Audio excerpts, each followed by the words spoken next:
Our Silent Channel. Mr. Silent Channel. Please don't skip the ads. At palike naman, share at subscribe mo na rin, salamat. Kabanata 3111 may isang babae sa lupa. Ang eksenang ito ay tila nakakatakot, ngunit para sa mga monghe, karaniwan ng magkawatak-watak ang kanilang mga katawan, kaya hindi sila masyadong natakot. Sa kabaligtaran, naramdaman ng maraming tao ang kapangyarihan ng Diablo na inilabas ng surot, at lahat sila ay sumipsip ng malamig na hangin. Ang bug na ito ay isang demonyo. Ang dalawang kulay na surot ay tila may karunungan. Nang makitang hindi maganda ang sitwasyon, gusto nilang lumubog sa lupa at makatakas. Hindi umiwas si Feng Xiaotian, at pinulot ng kanyang mga kamay ang dalawang kulisap. What the hell? Ang dalawang uod ang nagpumiglas sa mga kamay ni Feng Xiaotian, tulad ng dalawang malalaking kumikislap na kulay na talong. Ang uod na ito ay parang worm-eating worm, na kumakalat sa mundo ng demonyo. Bumalik ang emperador sa harapan. Mga insektong kumakain ng anino. Ano ang ibig mong sabihin, makakain mo sila? Tanong ni Feng Xiaotian. Hindi nakaimik si Emperor Ziggy, bagaman ang uod na ito ay isang mababang antas ng demonyo at hindi man lang umabot ng isang punto ng puwersa, mayroon itong espesyal na kakayahan. Ibig sabihin, bawat sandali, ang eksenang makikita nito ay agad na iimbaksa sa isip nito.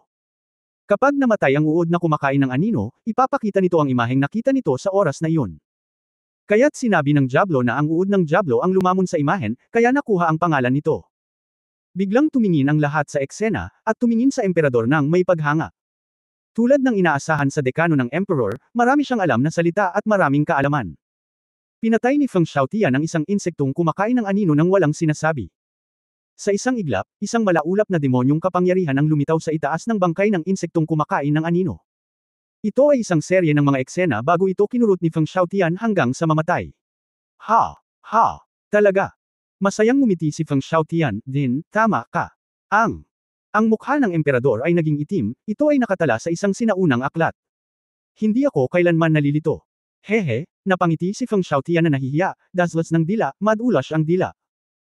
Ang isang grupo ng mga senior na pinuno ng angkan ay hindi maaaring tumawa o umiyak, na ginawang baliwang maamo at eleganteng emperador, at tinatayang si Feng Xiaotian ang matandang bastard. Ano ang problema ng batang ito, Feng Buyo? Bakit may dalawang insektong kumakain ng anino sa kanyang mga mata? Sa oras na ito, may nagsimulang magtaka. President Emperor, ganito ba ang gagawin ng mga insektong kumakain ng anino? Umiling si Emperor Ziggy, paano nakapasok ang mga insektong kumakain ng anino sa katawan ng isang cultivator? Hindi ko pa narinig na pumapasok ito sa eyeball ng ganito. Maliban kung si Feng Buyo, ako mismo. Kusang loob, hayaan ang mga insektong kumakain ng anino sa kanyang mga eyeballs. Ang lahat ay tumitig sa hangin at walang sinabi, at karaniwang napagpasyahan na ang taong ito ang nakipagsabuatan sa Diablo. Huwag kang magsalita ng kahit ano. Ikaw, paano ka makakakilos ng ganito? Hindi ka pa rin nanggaling sa katotohanan. Nasa sakit at panghihinayang din si Feng Yujian sa sandaling ito, at malakas na pinagalitan ang kanyang apo sa tuhod. Ibinaba ni Feng Buyo ang kanyang ulo sa sandaling ito, gumaling na ang butas sa kanyang mata, at muling lumaki ang kanyang eyeball. Ngumiti siya at sinabi, ano ang ni-recruit mo? Wala akong masabi. Kung hindi mo sasabihin, hindi kita matutulungan. Biglang tumayo si Su Qingzhou sa sandaling ito at sinulyapan ang sikat na artista ng malabo na gabi sa tabi niya. Direktor, patawarin mo ako. Inaasahan ito ni Wu Yemingying sa sandaling ito, at nang marinig niyang tinawag siya para kumilos, labis siyang nasasabik. Haha, salamat Miss Su, ang ekspresyon ng batang ito ay nagpapakita ng maraming panloob na drama. Ang mga emosyon ay nasa lugar. Ngumiti si Su Qingzhou at tumango kay Ling Yue na nasa likuran niya. Gumawa si Ling Yue ng, okay, na kilos. Sa isang iglap, mahigit isang dosenang unmanned camera ang nasuspine sa ere, na siyang bagong kagamitan ng Chu Yunyao Union Group. Ang mga device na ito ay walang putol na konektado sa Feihan Array na kinokontrol ni Ling Yue, at maaaring mag-broadcast ng mga live na broadcast sa buong mundo ng tao. Handa na ang entablado, direktor, nakangiting sigaw ni Ling Yue. Naging mas masigla si Wu Yemingxing, kumislap ang kanyang figura, at bigla siyang lumapit kay Feng Buyo. Hinawakan niya ang baba ni Feng Buyo at tinitigan ang dalawang mata. Sinubukan ni Feng Buyo na lumaban, ngunit sa kanyang maliit na paglilinang, paano niya mapipigilan ang lakas ng mga matandang halimaw tulad ni Ming Lengwuya? Nakita ko ang mga mata ng sikat na aktres sa maulap na gabi na kumikinang sa mga asol na demonyo, na agad na nagpakibot kay Feng Buyo. Dahil sa lumalakas na puwersa ng pag-iisip, kasama ng panuntunang, paglalaro, ang emosyon ni Feng Buyo ay nagsimulang mawala ng kontrol. Oo, ginawa ko. Biglang kumalas si Feng Buyo mula sa kamay ni Ming Lengwuya at napaatras ng ilang hakbang. Na may nakakalokong ngiti sa kanyang mukha, pinandidirihan niya ang mga nakapaligid na pinuno ng clan. Kahit mahanap mo ako, ano? Tapos na ang angkan, ang unang kaharian, ang Satan Demon King ay magiging bagong Demon Emperor sooner or later. Kayong mga pedantic, bulok, walang pag-asa na angkan ay matagal nang nasakop ng mga demonyo. Walang salita. Bakit mo ipinagkanulo ang angkan? Naduraj ang puso ni Feng Yujian. Pagkanulo. Pinagpag ni Feng Buyo ang kanyang daliri, tinatawag ko itong pagtubos, lolo sa tuhod. Gusto kong magising kayo sa lalong madaling panahon. Huwag ka nang lumaban, wala ka na sa panahon. Ang mga tao ay pinamumunuan ng mga angkan, ito ay bababa sa hakbang-hakbang. Kapag napag-alaman na ang lakas ay hindi sapat, at ang pagkamulat ng linya ng dugo ay hindi sapat, kahit na malapit na kamag-anak ay abandonahin ito. Mura. Pagiging miyembro. Ang ganitong uri ng katawa-tawa na sistema ay magagamit lamang sa angkan ng tao. Bakit ito dapat ituring na isang kahihiyan? Bagaman ang sistemang mababa ang ranggo ay may mga pagkukulang, mayroon din itong mga merito. Sa pamamagitan lamang ng pagbibigay ng mataas na kalidad ng mga mapagkukunan sa mga elite ay maaaring matiyak ang pangunahing epektibong labanan ng alyansa ng tao. Bukod dito, sa pamumuno ng Sword God, nagsusumikap kaming magbago. Nandito kaya si Satanas. Kayang baguhin ang lahat ng ito. Sa palagay mo ba ay makatarungan kung ang lahat ng tao ay dapat ibaba sa mababang mga paksa? Tanong ni Emperor Ziggy. Huwag husgahan ang dakilang Satanas gamit ang mapagkunwari na Diyos ng espada na ito. Umungol si Feng Buyo, pinag-iisa ng Diablo na si Satanas ang lawan ng apoy ng impyerno sa tigang na lupain. Ang mga demonyong pinamumunuan nito ay pawang ang mga kriminal na ipinatapon mula sa ibang kaharian ay isang grupo ng mga inabandunang tao. Pero, hindi pa rin ito sumuko sa anumang mga demonyo, at kinuha ang mga hinamak na demonyong iyon upang itayo ang pinakamakapangyarihang kaharian. Maaari nitong gawin ang mas asama at inabandunang mga tao. Handang magtiwala, handang sumunod. Paano maihahambing ang kaluluwa ng isang dakilang hari sa mapagkunwari na ito? Feng Buyo, mukhang wala akong personal na hinanakit sa iyo, bakit mo ako kinasusuklaman? Sabi ni Ye Fan na may pagtingin sa kanyang mukha. Inosente. Haha. Isa kang henerasyon ng Emperor Swordsman, kaya natural na hindi mo maalala. Sa Earth, mayroong isang babae na nagngangalang Lu Feiyan. Lu Feiyan. Nagtaka si Ye Fan, hindi ba ang babaeng iyon ang pinatay ni Elder Joe? Teka. Namatay kaya si Elder Joe dahil? Nagpakita si Ye Fan ng nabigla na ekspresyon. Ang nasuspinding camera ay tumpak na kumukuha ng mga detalye ng larawan. Ang mga pangunahing lungsod sa mundo ng All Humanity Alliance, gayon din ang ilang mga tao na may mga kagamitan sa kamay, ay nagpakita rin ng ekspresyong, ganun nga. Damn him. Damn you too. Bumuhos ang emosyon ni Feng Buyo, at napaluha siya, si Feiyan ay isang ordinaryong babae lamang sa maliit na mundo, gusto niyang tumayo at mamuhay ng maayos. Ano ang mali dito? Kahit na siya ay isang maliit na walang kabuluhan, anong banta ang maaari niyang idulot sa iyo na may mataas na ranggo na madiskarteng powerhouses? Bakit hindi mo siya pakawalan at ipilit ang kanyang kamatayan? Kabanata 3112 Blow Yourself. Hoy! Alam mo, hindi ginulo ng asawa ko si Lu Feiyan. Ginawa ng asawa ko. NT intend to use his strong identity to bully them, malibang maging approachable. Ikaw.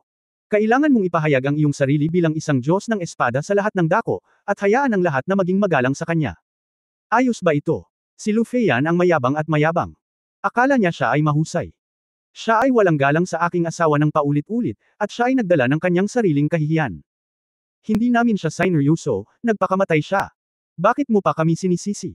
Napaka-busy ng asawa ko, kaya paano siya magkakaroon ng oras para i-target siya? Kung ang ganoong babaeng nagpakamatay ay dapat ibilang sa kanyang ulo, kung gayon siya ay masyadong mali, tama. Tumayo ka at magsalita ng matuwid. Feng Buyo, namatay ang syota mo dahil sa asawa ko. Kung gayon bakit hindi mo banggitin na ang aking asawa ay nagsakripisyo ng kanyang buhay upang iligtas ang hindi mabilang na mga tao sa lupa at maging sa mundo ng Kyushu? Ang gusto mo lang, ang buhay ay mahalaga, at ang buhay ng iba ay hindi buhay. Kung napakabuti ni Lu Feiyan, bakit siya namatay habang ang iba sa kanyang pamilya ay maayos naman? Sinaktan ni Lu Feiyan ang iba para sa kanyang makasariling pagnanasa, bakit hindi mo ito binanggit? Galit din na sabi ni Nayen Rujiao.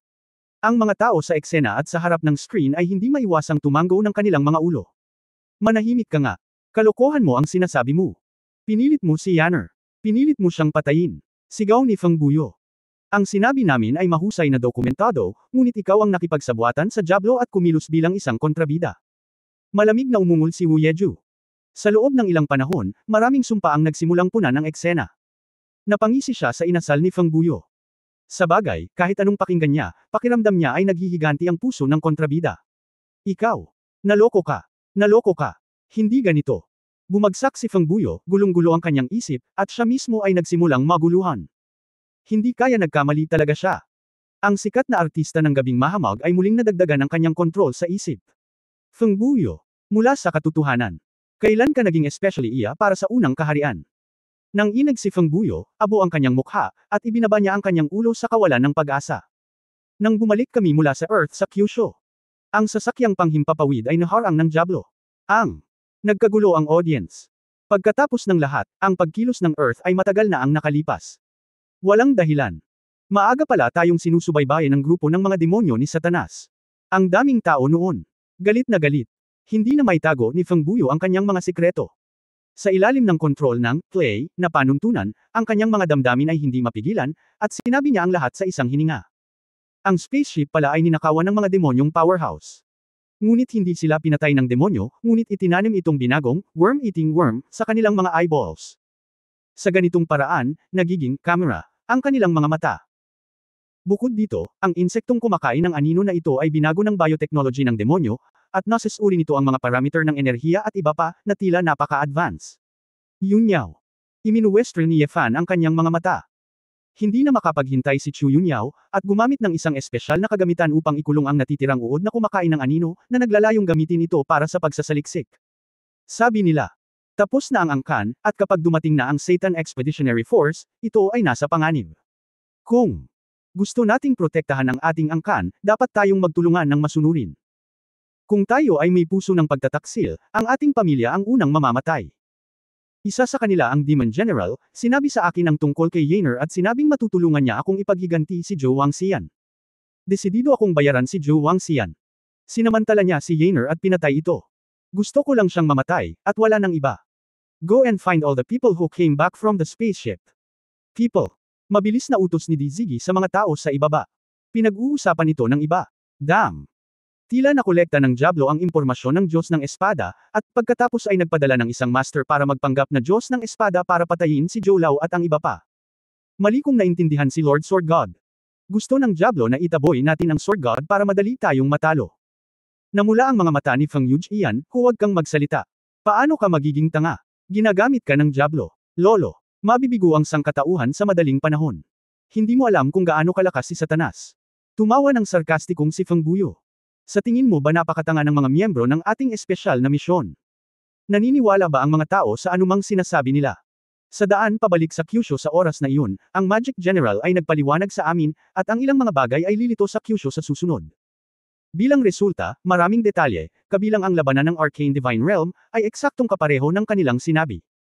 Sa kampo ni Satanas, tiyak na may malalakas na tao na kayang kontrolin ang lahat, maging ang hindi mahuhulaan na propeta. Sa ganyang kalaban, sa tingin mo posible bang manalo ang clan? Ano? Nagulat ang lahat. Marahil. Ngayon, natagpuan ako ni Feng Xiaotian Patriarch, at bahagi lang ito ng kanilang plano. Naubos na kasi ang chess pieces ko. Nais nilang makahanap ako ng mga pagkakataon upang mapalapit sa Diyos ng Sword at magkaroon ng higit na pakikipag-ugnayan sa daan. Natapos ko na ang huling gawain, at talagang walang silbi. Natawa si Feng Buyo sa sarili. Biglaan. Ang kanyang pisikal na paglilinang ay nagsimulang tumaas. Walang salita. Anong ginagawa mo? Sigaw ni Feng Yujian. Ha. Yainer. Andito ako para samahan ka. Sa mga mata ni Feng Buyo, wala nang pag-asang mabuhay pa, na parang ang anino ni Lu Feiyan ay lumitaw sa kanyang harapan. Sa isip niya, silang dalawa, sa apartment building sa Earth, ang mga eksena sa mundo ng dalawang tao. Damn! Sisibog na siya. Si Emperor Ziggy ay gumawa ng isang matapang na hakbang. Dalawang mundo. Sa sandaling pinasabog ni Feng Buyo ang kanyang sarili, nawala ang figure kasama ng enerhiyang inilabas ng pagsabog. Ang pagsira sa sarili, na sapat na para pumatay ng libu-libong tao sa pinangyarihan, ay inilipat sa ibang mundo. Maraming tao sa madla ang pinagpawisan, at pagkatapos ay natutuwa sila na naruroon ang emperador. Hindi napigilan ni Yefan na mapabuntong hininga, kahit na matatalo nila ni Feng Xiaotian si Emperor Ziggy ng direkta. Ngunit sa mga tuntunin ng pagliligtas ng mga tao at pagliligtas ng mga tao, si Emperor Ziggy ay talagang first class. Sayang. Si Shenlong ay isang henyo na may potensyal ng Qinglong, bumantong hininga si Emperor Ziggy. Ha. Paano ka magiging Qinglong na may ganyang pag-iisip? Dean Emperor, masyado kang maraming iniisip. Mayroong bilyon-bilyong mga anak at apo na nakarehistro sa pamilyang Shenlong, at mayroong malaking bilang ng mga henyo bawat taon, at ang mga henyo ay walang halaga. Ang tinatawag na Qinglong Potential Genius, bawat taon may mga taon, at palaging may daan-daang taon at libu-libong taon ng pagiging isang Qinglong. Ngunit hindi marami ang maaaring maging Feng Xiaotian, haha, tumawa si Feng Xiaotian. Tulad ng inaasahan kay Feng Xiaotian, ikaw ang nagpapasabog sa iyong sarili. Nakangiting umiling si Xiao Qingshan. Napabuntong hininga si Ye Fan, sa huli, ang aking kapabayaan ang nagdulot ng ganitong sakuna. Bagamat nalaman na ang katotohanan, ang sakit ay hindi pa nalulutas. Ako ay patuloy na maghahanap ng lunas, at mangyaring bigyan ako at ang aking pamilya ng ilang oras. Ang mga tao sa pinangyarihan ay bahagyang hindi nakaimik ni Feng Xiaotian, ngunit nang marinig nilang aalis na si Ye Fan, sila ay nabalisa. Sword God. Lord Sword God. Napakatanga ko. Gatlang M. Si Zhou Qiwo, na namumuno sa isang grupo ng mga tao mula sa Xuanming clan, ay lumuhad na nahihiya. Hinihiling ko rin sa Sword God na patawarin ako, na maging master ng aking Xuanming clan, at patayin ang mga demonyo para maghiganti. Kabanata 3113 nawala. Habang si Zhou Qiwo at ang iba ay humihingi ng tawad at lumuhad, ang ibang mga miyembro ng angkan na hindi nagkaintindihan noon ay nagsimula ring pigilan si Ye Fan at huwag silang iwan. Master Sword God, mangyaring huwag pumunta.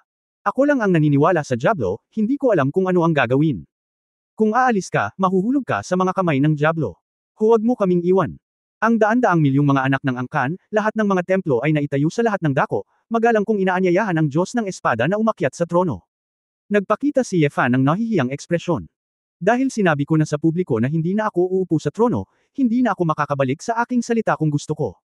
Higit pa rito, sa pagkakataong ito, bagamat napatunayang hindi ako pumatay ng tao, marami rin ang namatay dahil sa aking kapabayaan.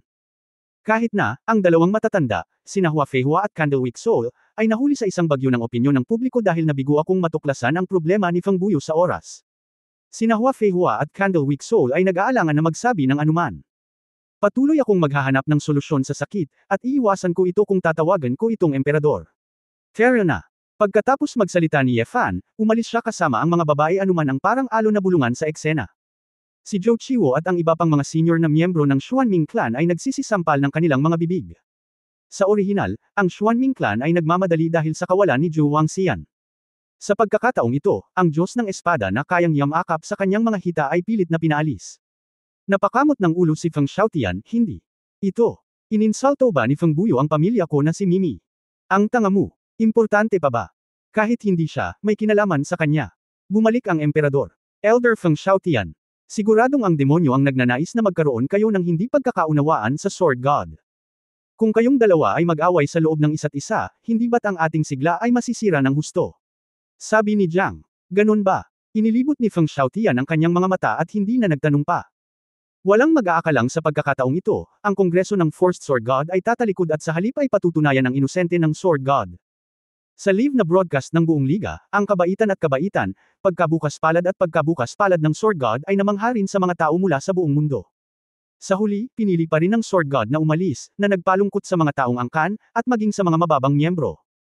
Pagkatapos ng lahat, pagkatapos na pag-isipan ito ng mabuti, pagkatapos dumating ang Diyos ng Espada, ang lahat ng bahagi ng sangkatauhan ay nanambalik ang sigla. Ang alyansa ng angkan ay sumanib sa Arcane Domain, at ang sangkatauhan ay naging maunlad. Ang mga murang miyembro ay nagsimulang magkaroon ng bagong paraan, at nagsimula na silang umasa dito. Habang iniisip niya ito, lalo niyang naramdaman na ang Diyos ng Espada ay talagang isang mahalagang pinuno. Pinilit talaga nilang palayo ang Sword God dahil sa isang bagay na halatang pinaghihinalaang na frame. Nagsisisi talaga ako. Sa loob ng ilang panahon, nagsimulang talakayin ang internet sa mundo ng mga tao. Anong uri ng karakter ang Sword God, isang Emperor-level swordsman, na gustong pumatay kay Zhou Wangxian ay bukas din at nasa ibabaw, halatang naka-frame ito. Sinabi ko kanina na ang lahat ay masyadong impulsive. Ang Sword God ay hindi kailangang gumawa ng anuman, at maaari siyang maging isang emperador ng tuloy-tuloy, bakit ito mahalaga? Ginagawa ba ang mga panlilinlang na ito sa lahat ng oras? Ang mga kamag-anak ay pinatay, ang sakit ay laganap, at ang mga damdamin ay naiintindihan. Ang Diablo ay sinasamantala ito. Halata ang puso ni Satanas na sirain ang ating sangkatauhan. Huwag hayaang bumitaw ang mga ordinaryong tao. Kasuklam-suklam. Walang hiya. Dilaw ang Diyos na Espada, patayin si Satanas. Sa buong mundo, ang sangkatauhan ay puno ng galit. Ang pambansang anti-magic sentiment ay umabot sa isang bagong taas. Being, malawak at walang hanggan. Isang malaking madilim na ulap ang nakasabit sa hangin. Nang tingnan ko pa, napagtanto kong isa pala itong Kunpang. Ang Kunpang mythical beast ay matagal nang lumilipad dito. Biglang, isang cyan gold figure, tulad ng isang dragon na papunta sa dagat, lumipad diretsyo sa mga ulap. Umalangaw sa kalangitan ang dagandong ng dragon, na sinamahan ng lakas ng dragon na nagngangalit sa libu-libong milya, nagulat sa hindi mabilang na mga halimaw sa ibaba ng Bing-ing, at nanginginig. Maging ang libu-libong mga bulkan sa ilalim ng dagat ay sumabog. Bakas sa mukha ng isang bulag na nakauniforme ang saya. Congratulations, Your Majesty. Paglampas sa ikalimang kalamidad ng Azure Dragon. Malakas na sumigaw si Di Tianzhao at lumuhod sa isang tuhod. Si Ye Xuanguang ay hubot-hubad, na may mga kalamnan na kasing laki ng bakal, naliligo sa gininto ang liwanag, tulad ng isang Diyos. Punong-puno siya ng dugo, parang katatapos lang niyang katayin ang isang makapangyarihang halimaw, at nagkaroon pa ng maruruming nalalabi sa kanyang buhok. Matagal nang nasa asol na dragon ang haring ito, at ngayon pa lang nalampasan na niya ang ikalimang kalamidad, ang pagkalimot sa pag-ibig, na wala. Speaking of which, ang pag-alis ni Dobrik ay nagpapalam lamang sa haring ito na kung walang pag-ibig, paano natin makakalimutan ang pag-ibig? Malaki, ang salita para sa pag-ibig ay malawak, higit pa sa pagmamahal ng isang lalaki, isang babae, isang asawa, at mga anak. Laging iniisip ng haring ito na ang paglimot sa pag-ibig ay walang awa. Sa katunayan, hindi kinakailangang tunay na pag-ibig, at ang paglimot sa pag-ibig ay maaaring hindi walang awa. Not forgetting, not necessarily remembering, forgetting, not necessarily ruthless, pinakawalan ko talaga. Bagamat tapos na ang pagkalimot, naramdaman na lamang ng haring ito na ang sansinukob ay malawak, at may higit pang kalituhan tungkol sa salitang pag-ibig. Bumantong hininga si Di Tianzhao ng may damdamin, kung narito pa si Dobrik, tiyak na magaan ang loob niya. Walang kabuluhan ang kanyang pagkamatay. Hindi hahayaan ng haring ito na mamatay si Dobrik ng walang kabuluhan. Iniunat ni Ye Xuanguang ang kanyang kamay, biglang, may isang set ng nagbabadyang, pilak kulay abong baluti sa kanyang kamay. Ang buong katawan ng baluti ay nagpapalabas ng isang malakas na orihinal na puwersa. Xian Tian Lingbao. Bulalas ni Di Tianzhao. Ang baluti na ito ay tinatawag na Swallowing Heaven. Sa pagtatapos ng pagsasanay sa malalim na dagat ng Bing-ing, nakatagpo ako ng hindi kilalang sinaunang halimaw sa dagat. Sinubukan itong palihim na atakehin ang haring ito sa kritikal na sandali nang tumawid ang haring ito sa ikalimang kalamidad. Nalaman ng haring ito sa takdang panahon, at nalaman na nakalunok ito ng ganoong kayamanan sa katawan nito. Nilabanan ito ng haring ito ng 300 round, at sa wakas ay pinatay ito at kinuha ang kayamanang ito. Ang kayamanan na ito ay malinaw na nabighani ng mga sinaunang makapangyarihang tao ng maraming beses, at maaari itong ituring na pinakamahusay sa mga likas na espiritual na kayamanan. Gamit ang treasure armor na ito, ang 5 rubbery Qinglong battle strength ng haring ito ay mas malakas pa. Si Ye Xuanguang ay naglabas ng isang pagsabog ng Azure Dragon Flame, at ang lumulunok na armor ay mabilis na pumutok sa Azure Light. Ang mga piraso ng baluti ay tulad ng mga buhay na bagay, pagkatapos maghiwa-hiwalay, ibinalot nila ang katawan ni Ye Xuanguang. Ayon sa hugis ng katawan ni Ye Xuanguang, direkta itong naging sticker. Ang pinagsamang sandata ng labanan ay pambihira. Binabati kita, kamahalan. Di Tianzhao, ipinangako sa atin ng Sword God ang teritoryo ng Obsidian Empire, maaari mo bang ipadala ito? Ang teritoryo ng Templo ng Liwanag ay pinasyahan ng aming Obsidian Legion. Ang lokal na templo ay nagtayo na ng rebulto ng kanyang kamahalan, hintayin lamang ang kanyang kamahalan na bumalik at opisyal na umakyat sa trono. Huwag kang mag-alala, hindi sapat ang isang templo ng liwanag upang bigyang kasiyahan ang haring ito. Nagtanong si Ye Xuanguang, kumusta si Kyushu kamakailan? Madalas nangyayari ang krisis, at paikot-ikot. Oh, labis na interesado si Ye Xuanguang, sabihin mo sa akin. Iuulat ni Di Tianzhao ang lahat ng uri ng mga bagay na nangyari kamakailan. Kamahalan, ang Diyos ng Espada ay may magandang panahon upang patunayan ang kanyang pagiging inosente, at hindi siya opisyal na umakyat sa trono. Mukhang laban ito kay Satanas. Walang tiwala sa pagsalakay ng hukbong ekspedisyonaryo. Naisip ng ministro na, sa ganoong pagkakataon, kung ang kanyang kamahalan ay nakialam sa kaguluhang ito, maaaring mapalitan niya ang katayuan ng Diyos ng Espada, sabi ni Di Tianzhao. Haha! Di Tianzhao, sa tingin mo ba ay hindi intensyon ng Sword God na maging emperador? Ang hard to get ba? Pero tumanggi siya sa publiko this time, kaya hindi niya masampal ang sarili niya, di ba? Kumunot ang noo ni Di Tianzhao. Tinatanong ka ng haring ito, ano ang pinakadirekta at epektibong paraan upang maunawaan mo kung ano ang mayroon ka, kung alin ang pinakamahalaga at ang pinakadirekta at epektibong paraan? Tanong ni Ye Xuanguang. Saglit na nag-isip si Di Tianzhao, pwede bang? Pagkatalo, ba? Tama. Napangiti si Ye Xuanguang na may kasiyahan, kapag natalo ka lang malalaman mo kung ano ang pinakamahalaga. Totoo rin ito para sa mga tao, kapag nawalan ng Sword God ang mga tao. Ay mauunawaan kung gaano kahusay ang Diyos ng Espada. Ang Sword God na ito. Habang tumatanggi siyang maging emperador, lalo siyang naglalayo, mas aasahan ng sangkatauhan ang kanyang pagbabalik. Bukod dito, mayroon na siyang inisyatiba, kung ano ang nangyayari sa mundo ng tao ang panganib ay walang kinalaman sa kanya. Kung tutuusin, siya ay hindi naiintindihan ng mga tao at pinatalsik sa kapangyarihan, at walang sinuman ang maaaring magtapon ng maruming tubig sa kanya.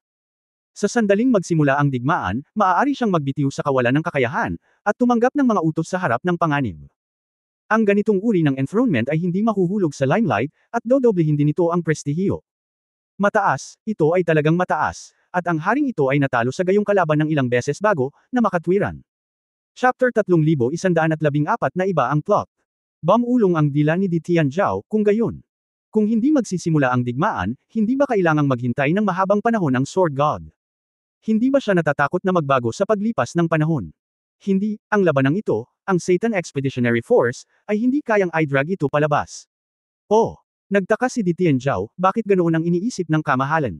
Tumigil na sila sa pagmamartsa.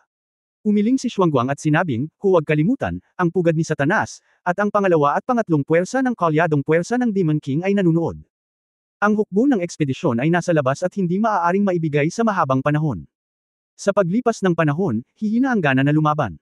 Sa panig ng angkan, dahil ang self-directed and self-acted, ni Sword God sa pagkakataong ito ay napilipit sa isang lubad. Hindi alintana kung ang Diyos ng Sword ay umakyat sa trono o hindi, ang mga tao sa angkan. Magsisimulang magtulungan at maghanda para sa digmaan upang harapin ang mga demonyo. Ito ay naging kabiguan na palakasin ang kapangyarihang panlaban ng tao. Kung ang Satan Expeditionary Force ay hindi kumikilos, natatakot ako na ang ika-4 na kaharian ay maaaring gamitin bilang isang pampalakas, at ang posibilidad na manalo ay mababawasan ng malaki. Biglang sinabi ni Di Tianzhao, kung gayon, ang ating Obsidian Legion, ano ang susunod nating gagawin? Maghintay. Nagsalita si Ye Xuanguang. Templong Mekanikal. Naghihintay si Ye Fan para sa mga resulta ng pananaliksik ni Chu Yunyao sa mga insektong kumakain ng anino. Ayos naman siya sa sandaling ito kapag siya ay walang ginagawa, nasa lounge lang siya kasama si Tuan Tuan, pinapanood ang kanyang anak na babae na naglalaro ng game console. Asawa, kailan mo nakitang may mali kay Feng Buyo? Tanong ni Nayen Rujiao. Alam ko sa simula pa lang na may problema siya, pero hindi ko lang alam na ang problema niya ay ang kanyang mga mata. Habang minamanipula ang gamepad, sinabi ni Ye Fan, ito pa rin ang matalas na matandang bastard na si Feng Xiaotian. Ang Blue Dragon of Six Tribulations ay talagang makapangyarihan, at kahit kaunting kapangyarihan ng demonyo ay hindi makatakas sa kanyang pangunawa. Huwag kang magmura sa harap ng mga bata. Agad na tinakto ni Angel ang tenga ni Tuan Chuan. Dahil alam ng asawa mo na may mali kay Feng Buyo, bakit hindi mo siya pinayagang umalis ng team kanina? Na-curious si Nayen Rujiao. Hindi ko malaman kung ano ang kanyang problema, kaya pinalayas ko siya, ngunit sa halip ay nagulat ang ahas. Hindi ko lang inaasahan na ang mga pamamaraan ni Satanas ay napakamapanlika, umiling si Ye Fan. Nakuha ni Su Qingzhou ang balita mula sa intelligence network at pumasok. Asawa, iyong mga miyembro ng espesyal na sugo na bumalik kasama si Feng Buyo. Walang audio. Parang lahat ng mga taong ito ay kinokontrol, maalis man o nagtatago. Nasaan na sila? Tanong ni Ye Fan. Ito ay medyo kaina-hinala. Mayroong kabuuang 11 tao, at lahat sila ay gumala pagkatapos bumalik. Ang mga taong ito ay napunta sa kabuuang higit sa 600 mundo sa pamamagitan ng teleportation array. At karamihan sa kanila ay ilang madiskarteng kuta sa front line. Pagkatapos nalansagin si Feng Buyo, nawala silang lahat. Sabi ni Su Qingzhou. Medyo sumama ang pakiramdam ni Ye Fan, ang lahat ng mundong napuntahan nila ay dapat imbestigahan hanggat maaari para malaman ang dahilan. Sa oras na ito, ang direksyon ng laboratorio, tila natapos na ni Chu Yunyao ang unang round ng pagsusuri. Nakasimangot ang babae, tinatalakay kung ano ang nangyayari kina Ji Wanqing at Doom. Lumabas si Ye Fan at nagtanong, paano ito? Para saan ang mga uod? Ang uod na ito ay hindi pangkaraniwan, malayo sa pagiging kasing baba ng hitsura nito, sabi ni Chu Yunyao. Anong ibig mong sabihin? Ito ay isang binagong shadow-eating insect, na dapat gumamit ng napaka-high-end na biotechnology. Ang antas ng teknolohiyang ito ay lumampas sa ating kasalukuyang pag-unawa sa biotechnology. Malalaman ko lang sa pamamagitan ng pagsubok na ang bug na ito ay makakapaglabas ng napakalayo na bioelectric wave.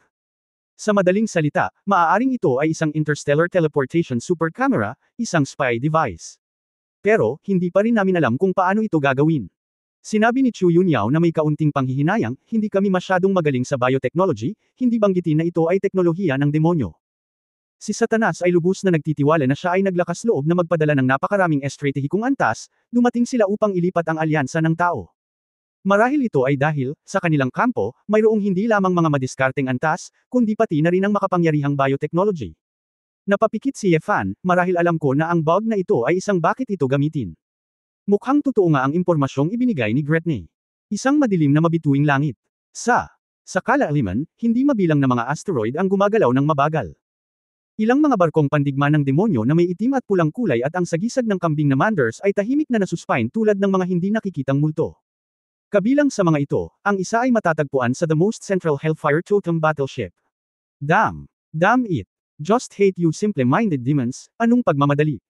Isang payat, kulay abo ang balat na wizard sa isang itim na damit, na may malaking ulo, dalawang sungay ng demonyo, at isang berdeng balbas ay pumasok sa isang command cabin na nagmumura. Sa loob ng command cabin, isang lalaking maputi ang kutis at mahabang itim na buhok, nakasandaw sa trono ng Commander-in-Chief ang matikas at gwapong fallen angel. Sa tabi, sa kanya, ang ilang mga pabalat ay nasuspine, at siya ay tumitingin sa mga lumang libro.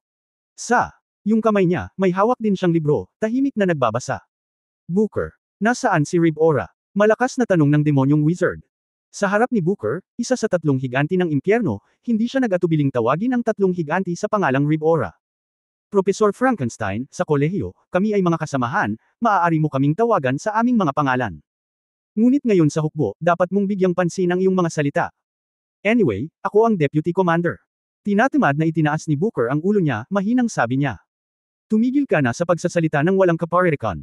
Dahil kay Rib Ora, ang commander na may dumi sa ulo, napilitang ipalaglag ang aking perpektong biochemical invasion plan. Anong ginawa ni Rib Ora? Curious na tanong ni Booker. Ginamit niya ang pagkakakilanlan ng Sword God para patayin ang ilang pinuno ng protesta ng Xuanming clan. Ginamit din niya ang pagkakakilanlan ni Feng Buyo para pukawin si Feng Xiaotian. Ang ganitong uri ng clumsy provocation strategy, salamat sa kanya na makabuo nito. Hindi na lang siya makapaghintay. Sa pagkakataong ito ay magiging isang malaking gulo, at nalantad ko ang aking mga insektong kumakain ng anino. Ang isa sa aking mga insektong kumakain ng anino ay kinuha ng kabilang partido para sa pagsasaliksik. Oh, damn God! Pinaplagi-arise nila ako. Mahusay na karunungan. Napatalon si Frankenstein sa galit. Hindi ginawa ni Rivera, nakasimangot si Booker. Nakita na ito ng aking mga mangangain ng anino. Hindi niya magagawa ito, dahil pagkatapos patayin si Zhu Wangxian, hindi na siya muling bumaril, sabi ni Booker. Paano mo nalaman? Nagtaka si Frankenstein. Ang isang walang malasakit, tulad ng isang mekanikal na boses, ay nagmula sa likod ng command cabin. Dahil ako ay nasa mothership. Ang lumabas ay isang fallen angel na may mahabang kulay abo-asul na buhok at kulay abong mga mata. Sa isang balingkinitan at matangkad na figure, isang masungit na mukha, at walang emosyong mga mata, may isang uri ng pamamanhid na nagpapakita ng kawalang interes sa lahat. Tahimik na naglakad ang komandante ng ekspedisyon na si Rib Ora patungo sa Frankenstein. Sabi mo nakagawa ako ng murder. With my sword god identity. Oo. Hindi ba ikaw? Hindi. Sino kaya iyon? Nagtaka si Frankenstein. Tumalikod si Rib Ora at tumingin kay Booker, hindi ito katulad ng sinabi mo. Isinara ni Booker ang libro sa kanyang mga kamay, na nagpakita ng mapaglarong ngiti, sinabi ko kanina na ang sword god ay isang kakaibang numero, at babaguhin niya ang direksyon ng balangkas. Gayunpaman, ito ay mga sideline plots lamang, ang pangunahing linya ay nananatiling pareho, at tayo ay mananalo sa huli. Di bale. Banayad na inihayag ni Rib Ora, ang kanyang Royal Highness the Demon King ay nagpadala ng pinakabagong utos. Nang marinig ito ni Booker at Frankenstein, tumayo sila sa atensyon at magalang na nakinig. Kabanata 3115 araw. May utos ang kanyang Royal Highness na manalo sa Human Alliance sa loob ng 7 araw. Kalmado ang tono ni Rib Ora, na para bang hindi big deal ang pagsakop sa mahigit 3,000 mundo sa loob ng 7 araw. 7 araw. Nagulat si Frankenstein, imposible. Aabutin tayo ng mahigit kalahating buwan para magmarcha patungo sa hangganan ng Human Alliance. Ito ay isang utos, sabi ni Rivera nang hindi tumatanggi. Bakit napakabalisa ng kanyang kataas-taasang hari ng demonyo? Malinaw ang kalaban at tayo ay palihim, at maaari tayong magpatuloy sa pag-aayos ng palihim. Kapag ang aking biochemical invasion plan ay tunay na nakumpleto, ito ay magiging walang kahirap-hirap na sakupin ang mundo ng mga tao. Lahat ng buhay ay mapapailalim sa ating kontrol. Nag-aatubili si Frankenstein. Ang mga tagubili ng kanyang Royal Highness ay natural na may mga dahilan. Ngunit ang pakikipaglaban sa pagmamadali sa loob ng 7 araw ay hindi maiiwasang mawalan ng malaking lakas sa pakikipaglaban. Mas mabuting gamitin ang aking biochemical technology. Professor Frankenstein, mukhang hindi mo naiintindihan. Lalong nanlamig ang mga mata ni Rivera, hindi malaking bagay na hayaang magluto ang katulong. Ngunit kung ang alipin ang magluluto at magsunog ng bahay, ito ay hindi isang maliit na bagay, at huwag isipin ang tungkol sa pamumuhay bilang Panginoon. Magtiwala. Ako. Hindi ako nabigo. Sinong mag-aakala na ang Sword God at ang iba pa ay napakatuso? Ang kanyang Royal Highness na si Satanas ay hindi gustong gumawa ng mga dahilan ng kanyang mga nasasakupan. Si Frankenstein ay nawala ng mga salita, hindi na nang ahas na makipagtalo pa. Medyo naguluhan si Booker, paano lulutasin ang paglalakbay sa loob ng 7 araw. Ito, makakatulong ako. Isang magnetic voice ang lumitaw sa command room. Driz. Lumabas ang silver-haired at purple-skinned black elf at nagbigay ng pagbati. Iyon ang unang pagkakataon na formal kaming nagkita, at isang karangalan na makilala ang sikat na tatlong higanti ng impyerno, sina Lord Ribora at Booker. Naunawaan ni Booker at sinabi, sapat ba ang impormasyong ibinigay ng mga insektong kumakain ng anino? Hindi sapat na umasa lamang sa mga insekto na kumakain ng anino, ngunit sa katunayan, bilang isang bard, naglakbay ako sa paligid at nakolekta ng maraming impormasyon. Nakangiting sinabi ni Driz, hanggat lahat ng tao mula sa unang kaharian ay kayang supalin ang tatlong ganap na 10 estatwa, ang iba ay hindi dapat maging problema. Ang estratehikong labanan, kung hindi ito ganap na pinigilan ng batas o dinurog ng lakas, ito ay puno ng mga variable. Gayunpaman, ang biochemical army ni Professor Frankenstein ay naayos na. Hinihintay ko na magsanib puwersa ang dalawang kaharian, marahil para mapanalunan ang sangkatauhan, ngunit sandali na lamang. Sooner or later, sabi ni Booker. Tiningnan ni Ribora ang malawak at malalim na universo, at mahinang nagsabi, magsimula tayo. Asawa, ano ang sinasabi mo? Anong impormasyon ang ibinigay ni Gretna? Sa mekanikal na templo, tanong ng mga babae kay Yefan nang may pagtataka. Sinabi ni Yefan, ibinigay lamang ni Gretna ang isa sa mga impormasyon tungkol sa tatlong higanti ng impyerno.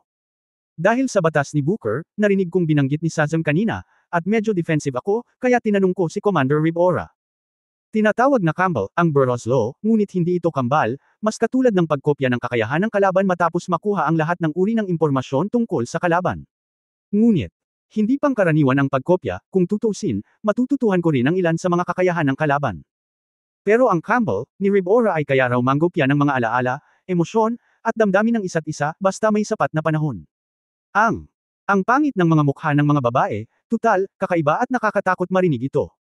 So, kung saan hiniram ni Bora ang mga mata ni Feng Buyu para makuha ang impormasyon mo, kaya siya naging ikaw at ginamit ang iyong sword intent. Tanong ni Xiao Ziner. Dapat ganito, tumanggo si Yefan, hindi niya ako nakita ng sarili niyang mga mata, kaya kinopya niya lang ito ng halos. Kapag nakilala na niya talaga, ang kopya niya sa akin ay magiging mas masusing paglipas ng panahon. Kung gayon siya din maari mo bang gamitin ang Imperial Sword Intent? Nag-aalalang tanong ni Ning Zimo. Ito ay natural na imposible. Sa katunayan, kung siya ay talagang lumitaw sa harap ko, mahirap kahit na kopyahin ang mga pangunahing kaalaman. Kasi, I can directly invalidate his twin law. Ito ang dahilan kung bakit kailangan nila ang Feng Buyu bilang isang daluyan, dahil hindi ko ito ay mapapatibay. At saka, kung magagamit niya ang artistikong konsepto sa antas ng emperador, hindi niya susundin si Satanas. Ang emperador-level artistic conception mismo ay malayo sa antas ng batas ng eroplano. Ang mga bagay na maaari niyang kopyahin ay nasa saklaw ng batas ng eroplano. Sa loob, sabi ni Yefan. Nakahinga ng maluwag ang mga babae. Kung gayon, ilang tao ang maaari niyang kopyahin ng sabay-sabay. Umiling si Yefan, hindi ko alam iyon, ngunit sa totoo lang. Ang pinakakinabahala ko ay ang maaari niyang kopyahin ang mga bagay kabilang ang mga alaala. Dahil sa mga alaala, madaling mahanap ang mga kapintasan ng kalaban. Maliban sa akin, maaaring napakahirap para sa iba na harapin si Ribora. Itong Ribora, hindi ka ba maaasar? Sa bawat pagde-develop mo, mararanasan mo ang pinagdaanan ng buhay ng ibang tao, sa paglipas ng panahon, naaalala pa ba niya kung sino siya? Nagtataka si Shilanyo.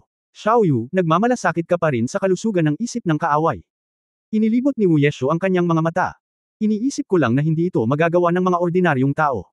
Pagkatapos ng lahat, ang pagkopya ng mga alaala at emosyon ay nangangahulugan ng pagkopya sa lahat ng negatibo, sabi ni Shilanyo.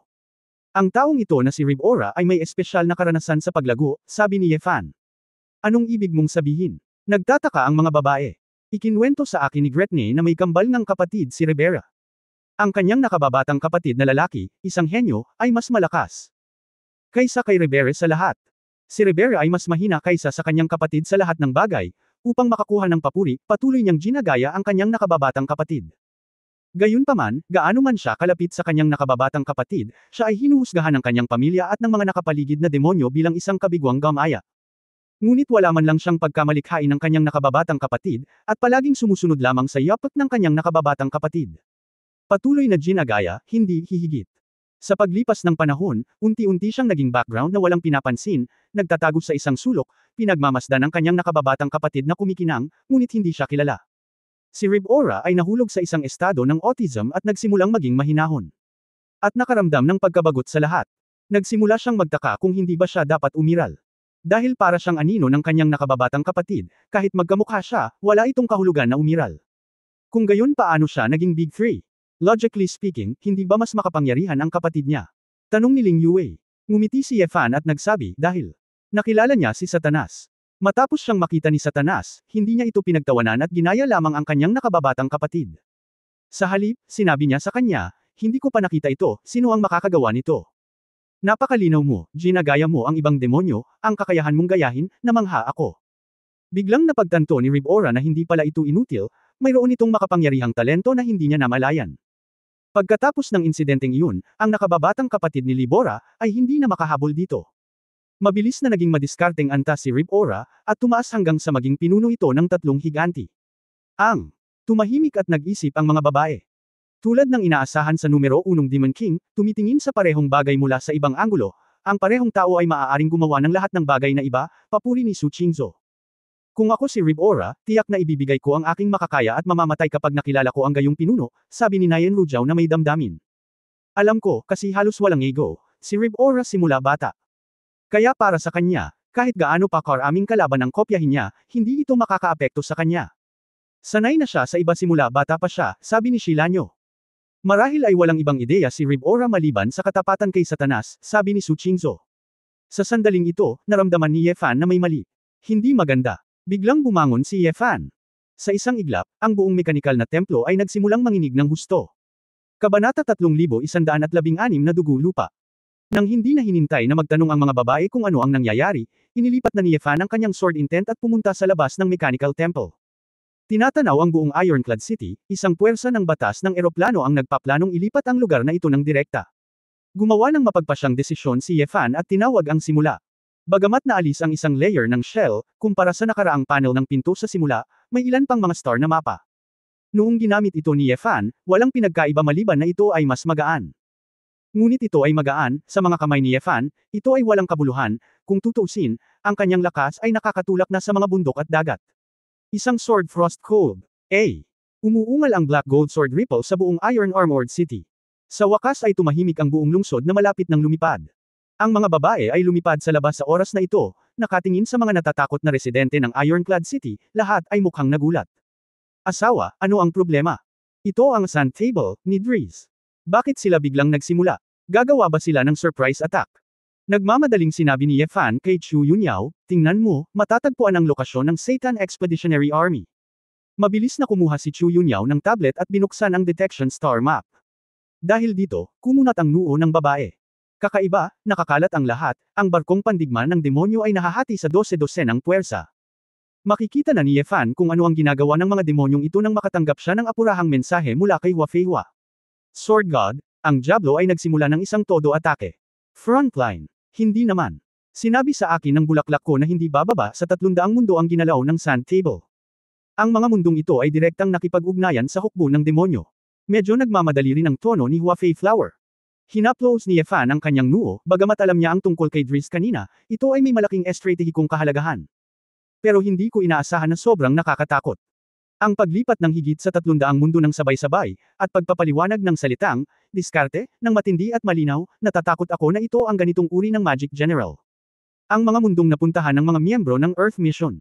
Hindi, karamihan sa mga mundong pinuntahan ng Earth Mission ay hindi nalipat. Nagtataka si Ye Fan, hindi ba't ang karamihan ay mga estratehikong kuta? Oo, ang mga mundong iyon ay mabilis na namamatay. Anong ibig mong sabihin? Ang kabilang partido ay naglagay ng isang uri ng kakaibang halaman ng demonyo sa kaibuturan ng mga mundong iyon. Ang relasyon sa pagitan ng kapangyarihan ng Diablo at ng kabagsikan ay ginagawang puno ng panganib ang lahat sa ibaba ng kaharian ng Kaitian. Hindi ko maipaliwanag ng malinaw, dahil ang aking mga bulaklak ay ganap na natuyo, mahinang sabi ni Hua Feihua. Nagtataka si Ye Fan, ngunit bigla siyang nakarinig ng mga sigaw na nagmumula sa Iron Armor City. Tumingin siya sa ibaba at nakita niya na sa lahat ng direksyon ng lungsod, sa kailaliman ng lupa, may mga itim at pulang retan na umaagos na may dugo at katas, tulad ng isang matalinong halimaw, na lumulubog sa lupa. Ang kulay dugo na magic vines na ito ay galit na naglabas ng asul dilaw na makamandag na ambon, na naglalaman ng isang tiyak na halaga ng kapangyarihan ng demonyo. Ang ilang mga nahawa ang tao ay mabilis na naging mummified na mga bangkay. Ang mga may cultivation base ay katanggap-tanggap, ang mga nakarating sa Holy Realm at Chaos Realm ay maaari pa rin kumapit, ngunit maaari lamang silang maubos sa pamamagitan ng pagtakas para sa kanilang buhay. Ang mas nakakatakot ay ang lahat ng mga halaman sa Ironclad City ay nalilanta, at hindi mabilang na espiritual na enerhiya ang hinihigop ng magic vine na ito. Isang pagbabago at isa pang lumalaki, at sa lalong madaling panahon, walang ibang buhay sa mundong ito maliban sa Magic Vine. Elder Hua, alam ko ang sinasabi mo. Walang pakialam si Ye Fan na kausapin si Hua Fei Hua, kaya lumipad siya pababa at iwinagayway ang kanyang sword intent. Pumutol ng maraming baging at nailigtas ang ilang taong hinabol ng mahiwagang baging. Gayunpaman, ang mga baging na pinutol ni Ye Fan ay mabilis na naging mga sustansya, at sila ay maaabsorb sa lupa at magiging pataba para sa mga mahiwagang baging. Ziner, hanapin ang ugat nito. Alam ni Ye Fan na ang apoy ng Phoenix ni Xiao Ziner ay magiging mas epektibo laban sa mga masasamang bagay. Naiintindihan. Ginamit ni Xiao Ziner ang ginintoang katawan ng isang hindi maaalis na pulang lotus, patuloy na nagniningas ng apoy ng Phoenix, at nakabaon sa lupa. Kasama ni Feng Qinglan, nagwala si Ye Fan, pinuprotektahan ng ibang babae habang sinusubukang bigyan ng oras ang ilang monghe upang makatakas. Pagkatapos ng kalahating stick ng insenso, ang Iron Armored City ay puno na ng mga mummified na bangkay. Tao man, halimaw, o halaman, imposibleng makatakas sa mga bangungot. Ang kulay dugo na baging, tulad ng mga kuko ng dugo ng isang demonyo, ay dumurog sa sibilisasyon sa lungsod. Dahil sa pagiging alerto ng Doomsday, bumalik siya sa laboratorio at kinopya ang lahat ng data habang nagpoprotekta, kung hindi ay mas malala ang pagkawala. Sa wakas, isang malakas na pagsabog ang maririnig mula sa kailaliman ng lupa. Isang apoy ang sumabog sa lupa at naging isang bumubuga na haligi ng apoy. Mabilis na nagpumiglas ang kulay dugong baging at nagsimulang matuyo. Lumipad si Xiao Ziner mula sa apoy na may mukhang hindi makapaniwala. Anong klaseng halimaw ito? Hindi ko kayang patayin ito ng isang apoy. Mabilis itong gumaling. Sa kabutihang palad, mayroon akong walang limitasyong firepower, at ako ay nagniningas hanggang sa kaloob-looban nito. Tumingin si Xiao Ziner sa ibaba at nakita ang Iron Armored City. Ang pagkawasak at ang hindi mabilang na mga patay na buhay ay natigilan. Ito ay isang pagsalakay, ito ay isang massacre talaga. Ano ba talaga ang gusto ni Satanas? Hindi ba niya gusto ang kapangyarihan ng pananampalataya? Bakit gagamitin ang pamamaraang ito para pumatay? Naguguluhan si Ji Wanqing. Kung wala tayong pakialam sa baging na ito ay patuloy na lalago hanggang sa gawing mga guho ang buong mundo, isang lugar kung saan ipinagbabawal ang buhay. Ito ba ay isang tiwangwang na mundo na gusto ni Satanas? Nagtataka si Du Yuner. Hindi, makikita na ang baging na ito at ang insektong kumakain ng anino ay parehong biochemical na produkto ng unang kaharian. Ibig sabihin, kapag natapos na ang conquest, dapat may paraan sila para itapon ang mga baging na ito. Ngunit isang bagay ang totoo, iyon ay, teritoryo lamang ang kailangan ni Satanas at hindi nangangailangan ng mga sakop ng tao. Sabi ni Chu Yunyao. Maaari talaga nitong sakupin ang maraming mundo na may napakaliit na puwersa ng demonyo, ngunit ito ay masyadong hindi makatwiran. Ngayon, sabi ni Ning Zimo na nakakunot ang noo. Sa totoo lang, sa pagkakataong ito, ginaya ako ni Rib Aura at ikinalat ang sakit, kaya nasabi kong nagmamadali ang unang kaharian. Tila may ilang dahilan para sa kanila, at kailangan nilang lumaban ng mabilis. Gayunpaman, wala tayong oras ngayon para pag-aralan ang mga dahilan kung bakit si Satanas ay sabik na lumaban. Napatingin si Ye Fan sa mga babaeng nakapaligid sa kanya, na may pag-aalala sa kanyang mukha. Kailan? Biglang nagsimula ang digmaan, maaari lamang munang tumuon si Ye Fan sa pangkalahatang sitwasyon. Ang pangunahing prioridad ay ang iligtas ang mga tao. Kapag naisip niya ang gayong Magic Vine, maaaring daan-daan sila. Nang tambangan ng mundo, nakaramdam ng pagkabalisa si Ye Fan. Pagkatapos ng lahat, gumagawa siya ng gawaing kawang-gawa sa buong mundo sa panahong ito, at kilala niya ang maraming residente ng mundo ng mga tao. Ang mga inosenteng sibilyan ay mabilis na namamatay. Naisip ito ni Ye Fan at kinasusuklaman ang kanyang mga ngipin. Si Hua ay hindi isang bulaklak, dapat na ang ibang mga mundo ay pinahihirapan din ng mga mahiwagang baging na ito.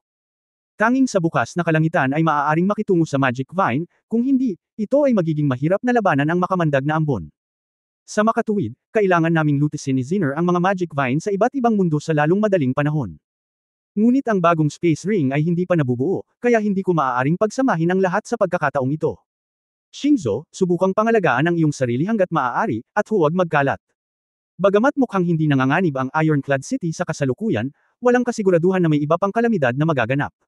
Pupunta rin ako. Gusto kong bumalik sa templo ng paglikha. Babalik ako sa Temple of Doom, sabi ni Doom. Pagkatapos ay pupunta ako upang suportahan ang iba pang mga lugar sa Kyushu na nangangailangan nito, sabi ni Feng Qinglan. Ang aking batas ay dapat makapagligtas ng maraming tao, sabi din ni Xiao Waiso. Asawa, walang ginawa si Satanas sa aming pamilya sa laban na ito, dahil kinuha na niya ang buong mundo ng tao bilang hostage. Walang saysay na magtago tayo kahit saan. Sabi ni Su Qingzo. Oo, Kuya Ye Fan, nagre-retreat kami at nagsasanay. Hindi ba yun ang dahilan kung bakit makakatulong tayo ng kaunti? Hanggat hindi namin na-encounter ang strategic level sa kabilang panig, kakayanin pa rin namin ito, sabi ni Du Yuner. Tiningnan ni Yefan ang sabik, galit, at nag-aalalang mga mata, at tumango. Well, makipag-ugnayan kahit kailan. Lumayo si Yefan Janyi, at agad na pumunta ang mga babae sa ibang mundo sa pamamagitan ng teleportation array. At the same time, Kyushu College. Ang akademya na orihinal na nasa Jungzhou ay aktwal na inilipat sa asteroid belt ng universo kasama ang nakapalibot na mundo sa libu-libong milya. 10,000 estudyante, sa loob at labas ng akademya, ang kinakabahang nakatingin sa mga bituin. Ang mga asteroid na nahulog sa akademya paminsan-minsan ay nakabasag na ng ilang higanting bunganga. Ngunit ang lalong nagpakaba sa mga guro at estudyante ay ang isang demonyong bapur na pandigma na biglang lumitaw sa itaas mismo ng akademya. Si Emperor Ziggy ay nakatayo sa isang simboryo ng akademya, kasama si Bailu at isang grupo ng mga nakatatanda sa akademya sa likod niya. Dries. Si Diziggy ay mukhang malungkot at nagngangalit ang kanyang mga ngipin habang nakatingin sa itim na duwende na lumabas sa battleship. Kabanata 3117 nakaraan at ngayon. Magkita tayong muli, Dean Emperor. May banayad ng ngiti sa kanyang mukha, iniunat ni Dries ang kanyang kamay at idiniin ang kanyang sombrerong duwende, na nagbigay ng matikas na pagbati. Mukhang nakipagsanib puwersa talaga si Belfinger, ang tamad na hari, sa mayabang na hari. Sa ika-4 na kaharian hindi natatakot sa pag-akit ng mga lobo. Sundin mo lang ang utos ng His Royal Highness Belfinger, at hindi kailangang sadyay ng Dean Emperor sa oras na ito, nakangiting sabi ni Dries. Provocation. Masyado kang maraming iniisip. Kahit magsanib puwersa ang una at ika-4 mong kaharian, bakit matatakot ang angkan ko? Sa tingin mo ba kung gagamitin mo ang sand table para ilipat ang academy dito, maaari kang manalo? Hindi mo dapat ako hinahanap bilang kalaban. Ang iyong mga batas ay hindi banta sa akin, pagmamalaki ng emperador. Paano kung ayad mo ako? Isang mabagsik na fallen angel archer na may itim na laso na nakatikip sa kanyang mga mata at lumilipad na mahabang nakapusod ang lumitaw sa tabi ni Dries. Sa mga kamay ng taga-baril, hawak niya ang isang kulay pilak na kulay abo na longbo, at ang katawan ng busog ay nakalatag ng 3 pares ng mga pakpak ng anghel. Mula sa malayo, madarama mo ang isang malakas na aura ng kayamanan ng espiritu, at ang hindi mabilang na mga kaluluwang nakakulong na kalansay dito ay ang nagpapalakas na epekto pagkatapos ng kaakit-akit. The Fallen Silencer. Ikaw ang Time Hunter. Hi Goth. Nakita ni Diziggy ang sikat na longbow sa eroplanong ito, at agad na nakilala ang blind shooter. Tulad ng inaasahan sa mahusay na kaalamang Emperor Guihui Din, siya ay may magandang paningin, mahinang sabi ni Haigid. Kilala pala ni Dean Emperor si Haigid. Magkaibigan kami na magkakilala ng 10,000 taon. Ito ang unang pagkakataon na magkatabi kami. Ngunit pagkatapos ng lahat, siya ang pinakamatandang emperador sa 3 elite na bumalik sa Dean. Nagsanib puwersa kami ni Brother Haigid. A minimum of respect, natatawang sabi ni Dries. Mukhang. Sa huling beses na naglakbay ako sa oras at espasyo, ikaw ang bumaril kay Dituo, ang demonyong tubig, gamit ang isang palaso.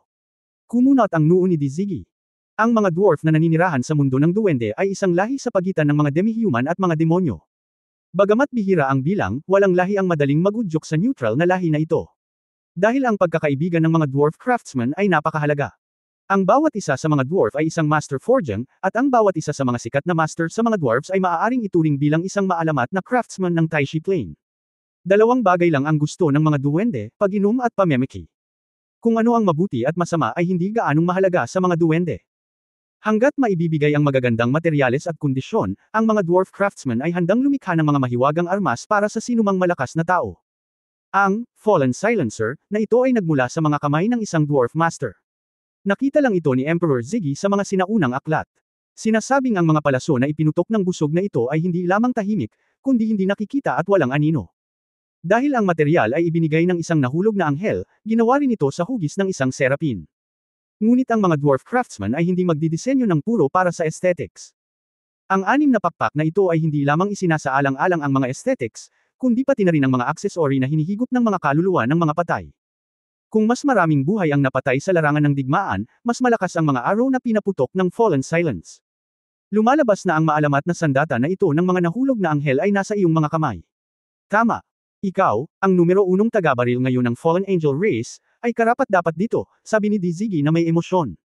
Talagang nagpapasalamat ako sa dekano ng emperador. Makakatiyak ka na walang sakit kung mamamatay ka sa ilalim ng aking mga palaso, sabi ni Hage. Haha. Tumawa si Emperor Ziggy, kung gusto mong patayin ang Dean, maaari mo itong subukan. Dean, sa katunayan, mula sa iyong pananaw, dapat na malinaw na ang mga tao at mga demonyo ay may malaking pagkakaiba sa kapangyarihan ng labanan. Kung handa akong kunin ang mga estudyante mula sa Kyushu at humingi ng kanlungan sa kanyang kataas-taasang Satanas, at lahat ng mga estudyanteng ito ay makakaligtas.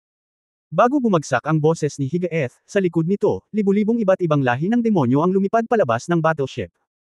Nasa unahan ng isang grupo ng mga high-level na demonyo, pangunahin ang mga fallen angel, pati na rin ang mga elemental na demonyo, high-level na wizard, at iba pa. Sunod-sunod na lumitaw ang isang pangkat ng mga middle-level na demonyo, necromancer, bangkay na demonyo, at succubus.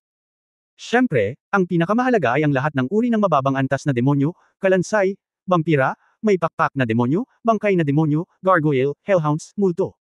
Gayunpaman, kahit anong uri ng mga demonyo, sila ay puno ng kapangyarihan ng demonyo. Kahit na ang ilan sa pinakamababang skeleton at hellhounds ay may kaunting karunungan, ngunit sapat na ang mga ito upang patayin ang ilan sa pinakamalakas sa mga tao. Ang mga likas na pakinabang ng mga lahi ay partikular na malinaw na makikita sa malalaking digmaan. Nanginginig na ang laksolaks ang estudyante sa pinangyarihan ng makita ang mga demonyo at multo na tumatakip sa langit. Medyo marami pa nga, umiiyak na. Ang kaunting kapangyarihan ng demonyo ay papatay sa kanila. Tingnan mo, Din Emperor, mga bata lang ito, bakit mo pinatay ang napakaraming inosenteng estudyante para sa isang walang kwentang away? Nanghihinayang umiling si Driz. President Emperor, ang kanyang kataas-taasang Satanas ay palaging mabait. Ako, ang Hellfire Lake, ay lubos na magagalit na mag-recruit ng mga estudyante mula sa angkan ng Kyushu College. Bilang isang mamamayan, sana ay pag-isipan mo ito, sabi ni Hage. Ngumisi si Emperor Ziggy, at naglabas ng Communication Jade Talisman. Dahil sa motibasyon na linangin, agad na nakipag-ugnayan si UFO sa libu-libong kolehiyo sa lahat ng bahagi ng Kyushu. Mga guro at estudyante ng Kyushu College.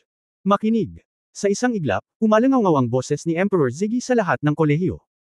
Sa iba't ibang rehiyon, hindi mabilang na mga guro at estudyante ng akademya na nahaharap sa pagsalakay ng mga demonyo ang lahat ay nagpakita ng kanilang pagkabalisa. Hindi mapakali ang mga mukha na naghihintay sa utos ng Dean. Galit na nanlaki ang mga mata ni Emperor Ziggy at sumigaw, gustuhin mo man o hindi, nagsimula na ang labanan ng buhay at kamatayan sa pagitan ng angkan at ng demonyo.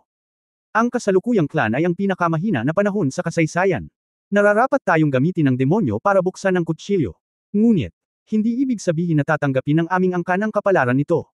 Kung talunin ang laban na ito, hindi na tatalikuran ng angkan, mahihiya ka sa dugo ng iyong mga ninuno, at magiging alipin ka magpakailanman.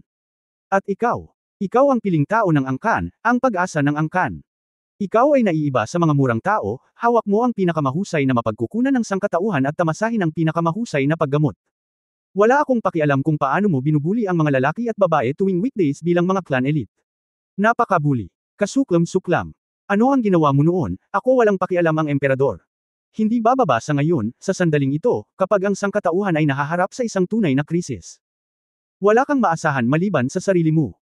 Huwag kayong umasa sa mga tinatapakan nyo, sa mga hinahamak nyo guys, I can stand in the front to protect you. Ang sandaling ito ay ang sandali na sasabihin mo sa mga tao sa ibaba kung bakit ang angkan ay maaaring nasa itaas.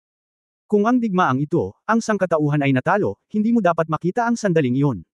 Dahil, sa iyo ang bangkay ay nakabaon ng malalim sa lupa sa mahabang panahon, at namatay na sa unahan ng digmaan. Noong nakaraan, nasiyahan kayong lahat sa kaluwalhatian. Ngayon, dapat itong maging isang madugong larangan ng digmaan. Pagkatapos magsalita, direktang dinurog ni Ziggy ang Sound Transmission Jade Talisman. Isang lumalakas na primordial na kapangyarihan ang sumambulat mula kay Ziggy. Gumalaw ang balbas at buhok ng emperador, humakbang siya pasulong, at agad na lumipat sa harapan ng hukbo ng 10,000 mga demonyo.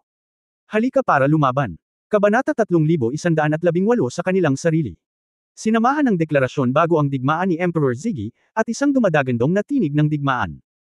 Ang mga anak ng Kyushu College clan, na nasa gulat, lahat ay mukhang solemna, at sila ay nag-alab ng nagngangalit na espiritu ng pakikipaglaban.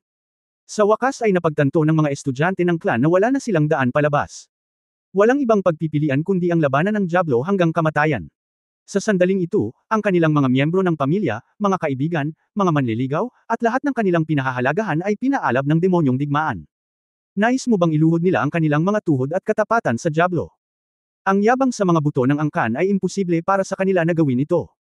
Kahit na ang isang mahiyain at duwag na tao, sa ilalim ng gayong kapaligiran at ganoong emosyonal na background, ay hindi na makaisip ng paraan sa sandaling ito. Mainit na dugo.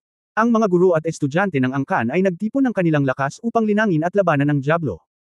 Nang makita ni Bai Lu at iba pang mga guro ang ganoong larawan, ipinakita nilang lahat ang kanilang mga ekspresyon ng emosyon na may luha sa kanilang mga mata. Bai Lu, ang labanan na ito ay halos patay na, wala ka bang sasabihin sa iyong kapatid? Tanong ng isang professor. Hindi na kailangan, gusto kong mabuhay at bumalik sa Chinjo upang muling makasama ang aking kapatid. Inalis ni Bailu ang kanyang salamin, naglabas ng isang malamig na Iron Fist magic weapon, at isinuot ito sa kanyang sarili.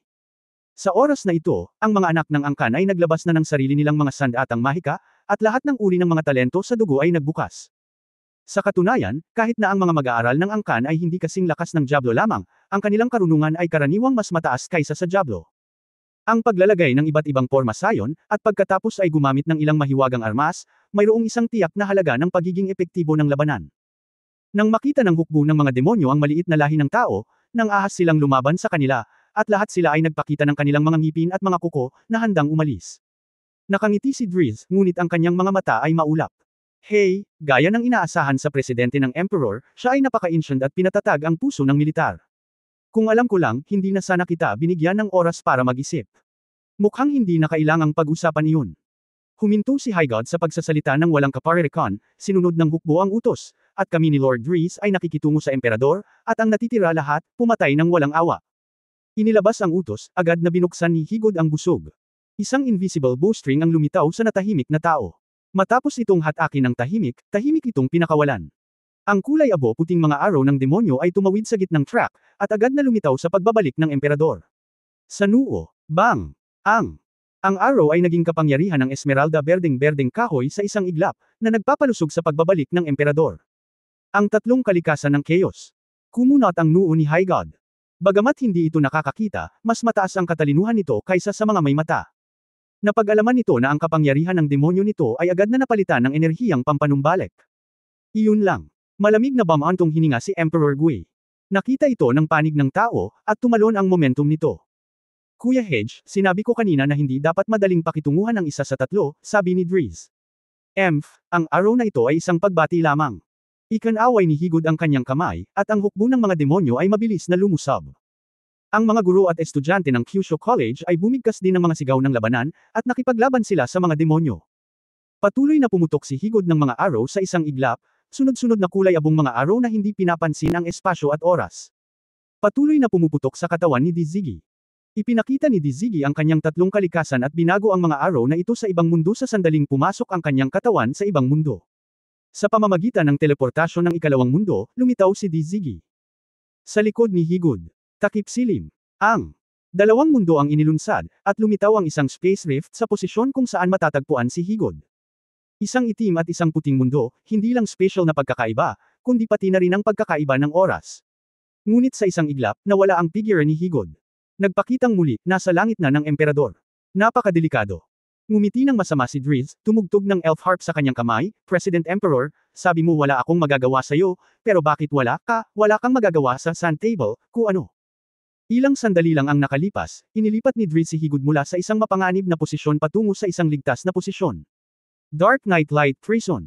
Tinutugtog ni Driz ang alpha, na-activate ang Black Elf spell, at daan-daang itim-berdeng sinag ng liwanag ang nabuo sa paligid ng Daizegui.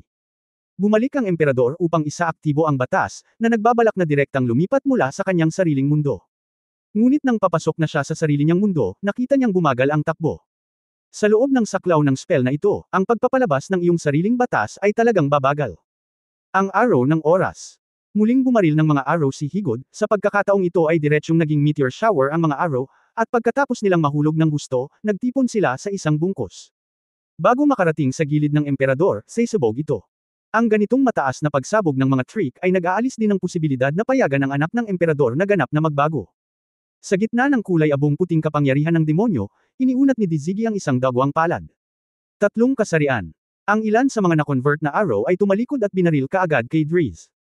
Nagulat si Driz, ngunit hindi pinansin ang demonyong arrow sa trajectory space, tumama pa rin ito sa dibdib nito.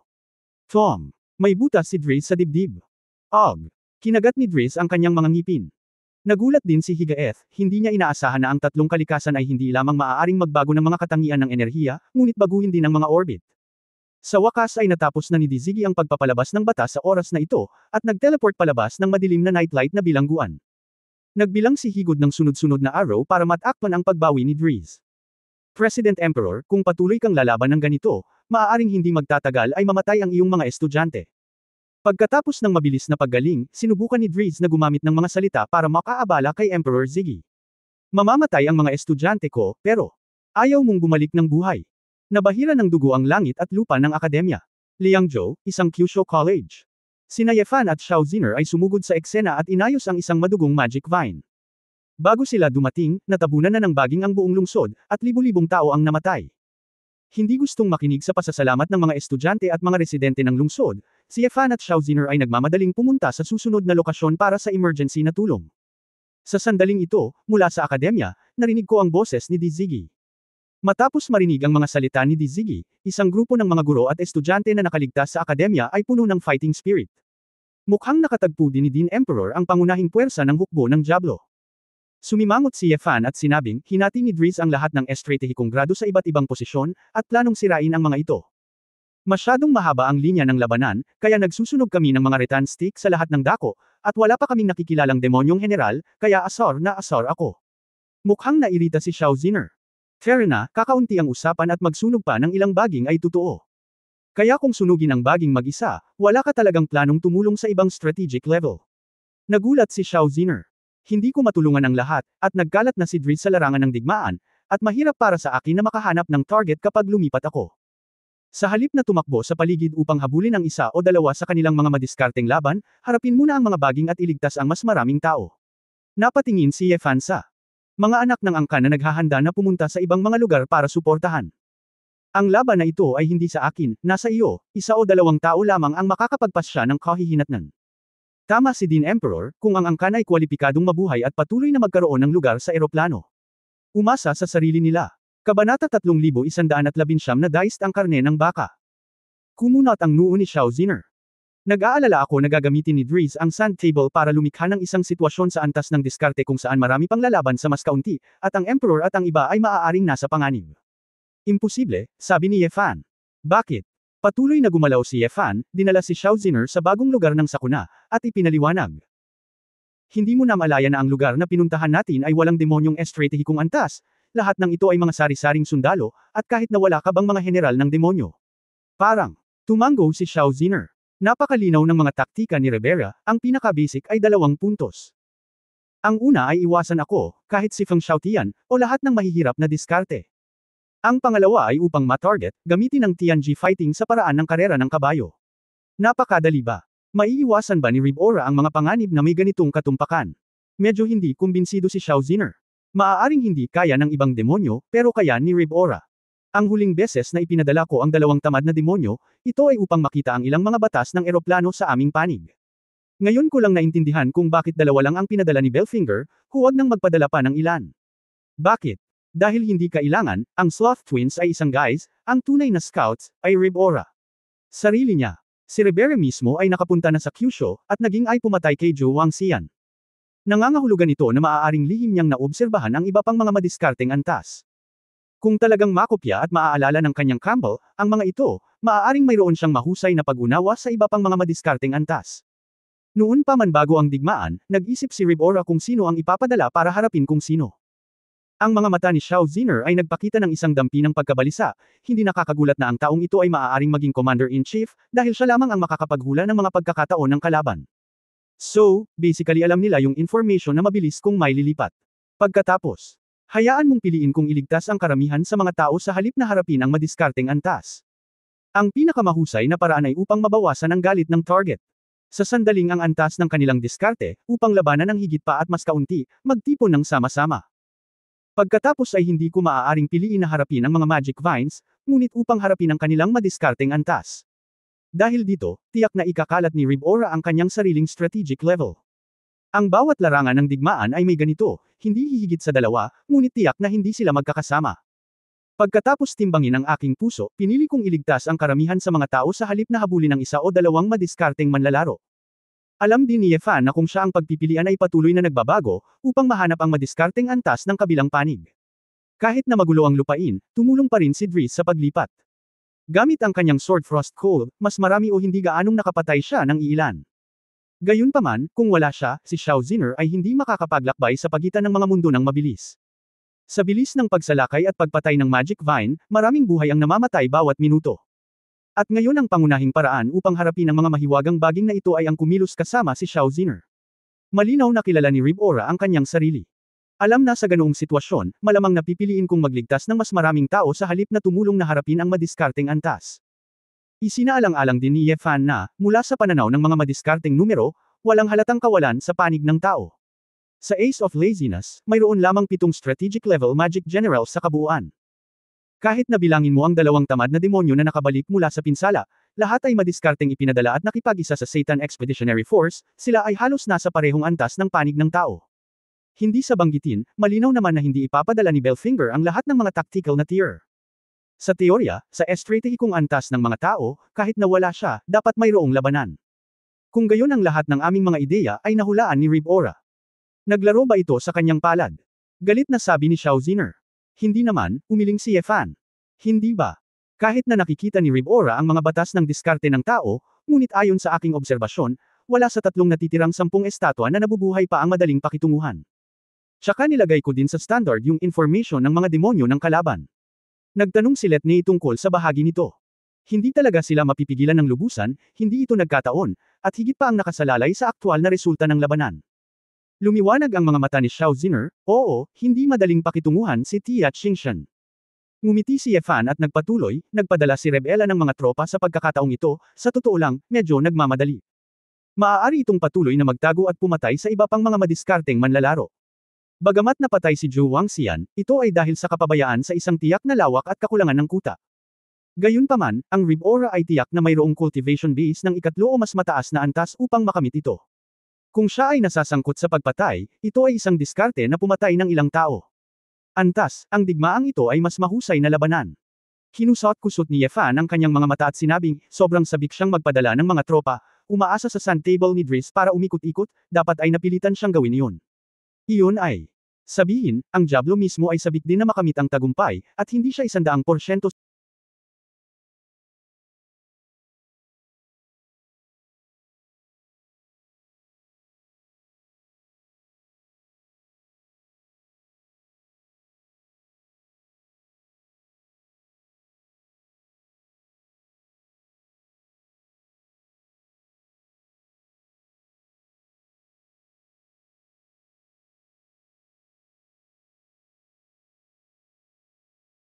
Sabihin, ang Diablo mismo ay sabik din na makamit ang tagumpay, at hindi siya 100% sigurado.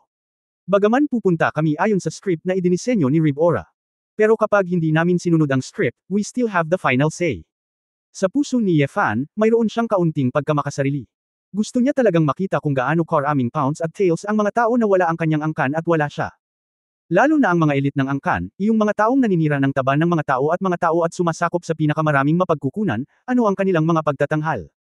Siya ay handa na maging isang emperador na umaakay sa sangkatauhan upang umunlad, ngunit hindi siya handang maging isang bodyguard magpakailanman. Kung ang mga angka na ito ay talagang bulok sa kanilang mga buto at walang lunas, pakiramdam niya ay hindi na kailangang makipaglaban para sa kanila. Nakita ng larangan ng pangitain ni Ye Fan ang higit pa sa mundo ng mga tao. Mayroong maraming mga lugar sa malawak na Taishi, at maging ang Fifth Tai, naghihintay para sa kanya upang galugarin. Imposibleng bumalik ang isang tao upang malutas ang anumang gulo kapag nakatagpo siya ng problema. Hindi ba't ang imperyong ito ay isang drag sa langis? Baka pati Diablo ang mamuno. Mahigit 3,000 milya sa labas ng Shenlong City. Kaakit-akit na paraiso. Isang anti-gang hardin, na itinayo sa isang maliit na nayon sa bundok. Pagkabalik ni Feng Xiaotian mula sa kasal, dito siya tumira kasama ang kanyang asawa, malayo sa kaguluhan sa labas ng mundo. Bilang karagdagan sa pagsasanay, ginugugol ni Feng Xiaotian ang lahat ng kanyang oras sa pag-aalaga sa iyo at sa akin kasama ang kanyang asawa. Sa kabilang banda, natagpuan ni Wu Yemimi ang ilang maliliit na kapatid na babae na dati ay may magandang relasyon, nakisalamuha sa ilang mahihirap, at namuhay ng payapa sa bukid, na medyo komportable. Kuya Feng. Ate Mimi. Ang malaking bagay ay masama. Ang malaking bagay ay masama. Isang babae na mukhang batang nayon ang tumakbo sa bakuran. Xiao Yuan, anong problema? Si Mimi ay nagluluto ng mga gulay sa open-air kitchen, habang si Feng Xiaotian ay nagluluto ng barbecue. Nang makita ang maliit na kapatid na babae na tumatakbo sa takot, ang mag-asawa ay natigilan. Go, si Xiao Hong, na pumunta sa Shenlongcheng para bumili, ay nagsabi na ang hukbo ng mga demonyo ay biglang nahulog mula sa langit, at si Shenlongcheng ay naantig. Tila ang itim na duwende na si Driz na gumawa ng gulo noong nakaraan, muling bumaril. Ano? Nagmamadaling ibinaba ni Mimi ang kutsilyo, tumalikod siya at kinakabahang tumingin kay Feng Xiaotian, Xiaotian, bakit hindi ka pumunta at tingnan? Maliit na eksena, maliit na eksena. Mga demonyo, araw-araw silang nag-aaway. Kaya honey, dalhin mo ang bison nibs, gagawa ako ng masarap para sa iyo. Sa sobrang galit ni Mimi ay pinulot niya ang mga nibs ng baka at itinapon ang mga ito. Mukha ni Feng Xiaotian. Anong kakainin? Inilayo na si Shen Longcheng. Paano matatawag na maliit na eksena? Nandoon pa ang mga kamag-anak mo. Nakita ni Feng Xiaotian na magagalit ang kanyang asawa, kaya masama niyang tiningnan ito. Kalahati ng grill. Well, titingnan ko, ngunit kailangan mong sumama sa akin. Nakakunot ang noo ni Feng Xiaotian habang nagsasalita. Biglang kumislap ang kanyang anyo at dumating sa labas ng nayon. Abutin mo. Boom! Ang palad ng kamay na tinapik sa ibabaw, at may humipo, at ang bundok ay yumanig sa isang iglap. Ang nayon ay napapaligiran ng isang hindi nakikitang hadlang sa lahat ng direksyon. Kabanata 3120 ganap na kaharian. Ha! Si Feng Xiaotian ay mukhang kaina hinala at kumatok ng dong-dong-dong ng ilang beses. Nanatiling hindi gumagalaw ang pader ng hangin sa kanyang harapan.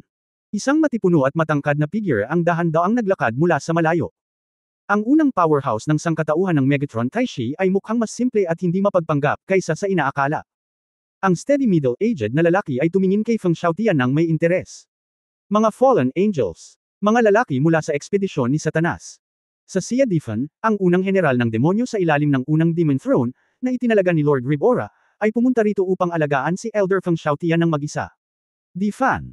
Never heard of it. Hindi kasikat. Little brother. Napakamot ng ulo si Feng Xiaotian at sinabi. Hindi ako bata. Sa edad, mas matanda ako sa iyo ng 14,000 taon. Ha! Mukhang medyo luma na, sabi ni Feng Xiaotian. Xiaotian, nakakulong ba tayo? Sa oras na ito, lumabas si Mimi at isang grupo ng mga taga-nayon. Nalaman din ng lahat na hindi na umiikot ang hangin sa nayon, at halatang sarado na ito. Bagamat biglang nangyari ang insidente, pagkatapos ng lahat, nakatayo sa tabi ni Feng Xiaotian, lahat ay kalmado. Mukhang defensive barrier ang plain law ng demonyong ito, pero huwag kang matakot, nandito ako, hehe, tumawa si Feng Xiaotian. Xiaotian, bilasan mo at lumabas ka, kailangan ka pa ng ibang lugar, pero hindi ka madadapa ng demonyo, udyok ni Mimi. Tumango si Feng Xiaotian, pagkatapos ay itinaas ang kanyang kamay, isang banal na kulog ang lumitaw sa kanyang kamay. Thunderblade, Zonkong. Zonkong, sino? Na orihinal na kailangan upang paikliin para sa isang yugto ng panahon, ay nasa mga kamay ni Feng Xiaotian, at ito ay agad na pinakawalan. Isang banal na talim ng kulog ang bumagsak sa hadlang. Hindi maganda. Sa sandaling tamaan ni Feng Xiaotian ang banal na kulog, napagtanto niya na may mali. Ang Thunderbolt ni Zonkong ay hindi nasira ang hadlang, at kahit isang refraction ay tumama sa isang grupo ng mga taga-nayon sa kabilang direksyon. Rock Dragon. Napukaw ni Feng Xiaotian ang kapangyarihan ng lupa, at ang buhangin at bato ay naging isang baliw na dragon na binubuo ng mga sirang bato, na nilamon ang banal na kulog na ito upang mabawi ito. Si Rao ay gayon, isang grupo ng mga taga-nayon ang natakot na parang blankong papel. Good guy. Napakahirap ba ng bagay na ito? Naglakad si Feng Xiaotian papunta sa air wall. Sa pagkakataong ito, hindi na niya ginamit ang kapangyarihan ng Asher Dragon, ngunit ginamit niya ang lahat ng kanyang lakas para tamaan ang hadlang gamit ang isang kamao. Boom! Gitling! Nagbitak ang lupa ng buong nayon at gumuho ang mga bahay. Gayunpaman, hindi pa rin masisira ang hadlang. Ibinaba ni Feng Xiaotian ang kanyang ulo at tumingin sa lupa, good guy. Nababalot pa nga ng harang na ito ang lupa. Ito ay talagang airtight. Ang aking absolute realm, ay hindi mag-iiwan sa iyo ng anumang puwang, Difan daw. Saglit na nag-isip si Feng Xiaotian, at biglang bumagsak sa kanya ang isang banal na kulog. Sa sandaling nasa Thunderbolt siya, na-teleport ang figure ni Feng Xiaotian. Flying Dragon Crossing. Ang kasanayang ito ng Shenlei ay magagamit lamang ni Qinglong ng 6 na kapigatian. Gamit ang panandaliang kombinasyon ng Divine Thunder at ang pangunahing katawan, sa isang napakaikling panahon, sa anyo ng purong enerhiya, ito ay may teleport sa isang maikling distansya. Sa katunayan, ang hakbang na ito ay ginagalugad na ang gilid ng space na kapangyarihan ng 7 Tribulations. Gayunpaman, pagkatapos ng lahat, ito ay hindi isang tunay na puwersa ng kalawakan, kaya ang mga pagkukulang ng paglipat na ito ay halata din. Si Shenlei ay magdudulot ng kaunting pinsala sa katawan ni Qinglong, at ang teleportasyon ay random, sa loob ng maikling distansya, hindi ko alam kung saan ito lilito. Gayunpaman, ang 6 Tribulations na si Qinglong ay halatang hindi tatutol, na nagdulot ng kaunting pinsala sa kanyang katawan. Sa isang kritikal na sandali, maiiwasan ng hakbang na ito ang maraming mabibigat na pagkalugi. Sinubukan ni Feng Xiaotian na gamitin ang trick na ito, sinusubukang mag-teleport ng direkta sa labas ng barrier. Boom boom boom. Filungdo. Ay cast ito ng 12 beses sa isang hilera. Naitim ang katawan ni Feng Xiaotian at punit-punit ang kanyang damit. Gayunpaman, sa tuwing magte-teleport ako, lalabas lang ito sa loob ng barrier, at hindi ako makapag-teleport palabas. Alam ni Feng Xiaotian na ito ay tiyak na hindi isang posibilidad, ito ay talagang naharang. Hoy! Huminga ng malalim si Feng Xiaotian, at habang mabilis na gumaling ang kanyang katawan, nakaramdam siya ng kaunting sakit ng ulo. Elder Feng Xiaotian, hindi mo kailangang sayangin ang iyong lakas. Dahil naglakas loob akong pumunta ritong mag-isa, may kumpiyansa akong bitag ka. Maaaring harangan ng aking absolute domain ang lahat, kabilang ang space teleportation. Sa laban na ito, huwag pumunta saan man. Ngayon, magpahinga ka na lang sa bahay, mahinang sabi ni Di Fan. Ang mukha ni Feng Xiaotian ay lumulubog na parang tubig, at nagbago ang kanyang mga mata. Xiaotian, imposible ba talagang makalabas? Napakalakas ng demonyong ito. Tanong ni Mimi. Hindi imposible na kailangan mong lumabas. Pero, nag-alinlangan si Feng Xiaotian. Biglang may na-realize si Mimi, masasaktan ba tayo nito? Natahimik si Feng Xiaotian. Ayon sa kanyang tansya, kung seryoso siya at napipilitang sumingit, dapat ay nakakalabas pa rin siya. Gayunpaman, kapag siya ay totoo, ang lahat ng mga taong ito doon ay mamamatay ng walang lugar na ililibingan. Kinagat ni Mimi ang kanyang mga ngipin, at mariing sinabi, huwag mo kaming pakialaman. Napakaraming tao sa labas na nangangailangan sa iyo. Kung hindi ka lalabas para tulungan kami, mahuhuli ka sa plano ng Diablo. Nagpout si Feng Xiaotian at diretsyong umupo. Kung hindi ka pupunta, hindi mahalaga kung sino ang mamatay sa labas, ang aking asawa ay hindi maaaring mamatay. Ikaw, bakit ang sarap mo pa rin? Nadala si Mimi at medyo nagalit. Anong klaseng tao ako, hindi mo ba alam? Walang pakialam na sinabi ni Feng Xiaotian, anyway, since this guy wants to drag me here, at least tutulungan ko ang mga anak ng clan sa labas para mabawasan ang strategic level.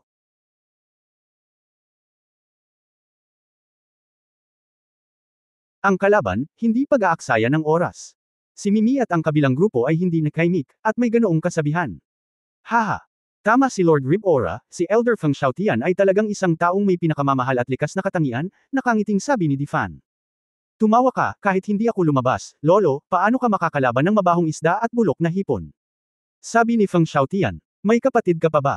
Ang aking panganay na kapatid, ang Diyos ng Espada. Mahinahong sinabi ni Di Fan, Sword God's side, si Lord Ribora ay nakaayos na, at ngayon. Natatakot ako na abala siya sa pagliligtas ng mga tao sa lahat ng dako. Kung gayon hindi ka rin mananalo. Si Dean Emperor at Mrs. Xiao ay hindi madaling pakitunguhan.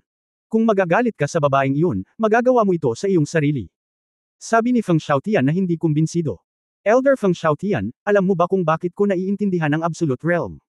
Paano ko malalaman? Ako ay isinilang sa lawa ng apoy ng impyerno, ang pinakatigang na lupain. Ang nanay ko ang pinakamagandang babae doon. Habang lumalaki ako, patuloy siyang sumusunod sa iba't ibang kapangyarihan ng demonyo at naghahanap ng kanlungan. Sa ligaw na lugar na iyon, ang aking ama, ay patuloy na pinapatay, at ako ay patuloy na magkakaroon ng mga bagong ama. Para sa libu-libong taon dito, ang aking ina ay nagsilang ng 117 nakababatang kapatid.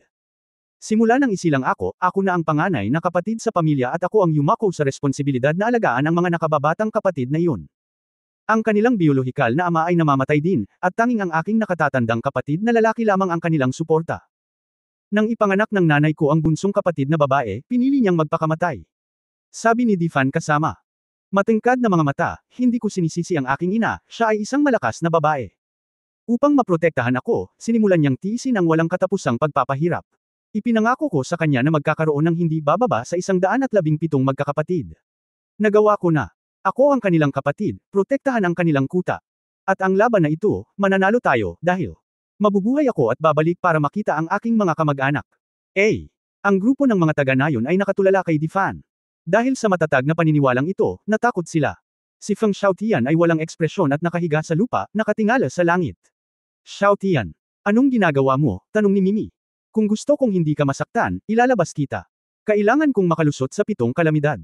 Subukan mo ang iyong kapalaran at tingnan ang astronomical phenomena. Paano kung makalusot ka? Pagtatapos ng kabanatang ito. For more updates, click on the notification bell.